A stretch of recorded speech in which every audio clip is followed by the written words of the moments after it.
Okay, graphically हम देखते हैं हम इसे किस तरह से रिप्रेजेंट करेंगे। हम इसे इस तरह से कर सकते हैं कि लाइक अगर हम कह रहे हैं कोई भी एक्टिविटी है जो राइट नाउ यानी कि करंट टाइम पर हो रही है या वो ऑलरेडी हो चुकी है स्टार्ट और वो करंट टाइम पे भी कंटिन्यू है, ठीक है।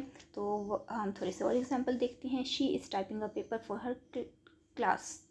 वो अपनी क्लास के लिए पेपर जो है बना रही है या टाइप कर रही है। इसका मतलब है कि वो यानी शी इज़ आपका हेल्पिंग वर्ब हो गया।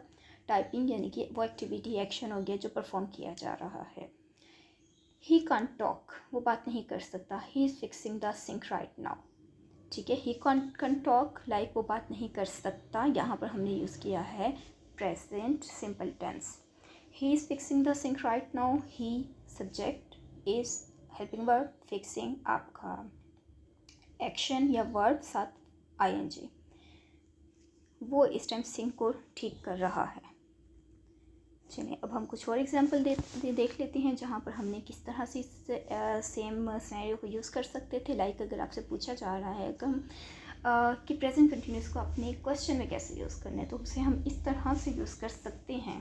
क्वेश्चन लाइक अगर हमने किसी से पूछना हो आर दे कमिंग होम, क्या वो घर आ रहे हैं, तो सेम रूल अप्लाई होगा, are they coming home. Helping verb में subject, main verb and object. इसका आंसर अगर हम पॉजिटिव में देखें या आंसर को आप कह सकते हैं कि येस फॉर्म में, ठीक है। मतलब हाँ, they are coming, so we can say that yes they are coming.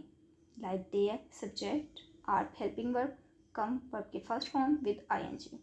इसी तरह अगर हम इसे नेगेशन में करें या फिर हम कहेंगे ये नेगेटिव सेंटेंस है, तो ये इस तरह से होगा। हो सकता है इसका आंसर नो हो सकता है कि वो घर ना आ रहे हो, तो उस केस में हम इसे इस तरह से यूज़ कर सकते हैं। They subject, are helping verb, not coming, like नहीं, कमिंग वर्ब की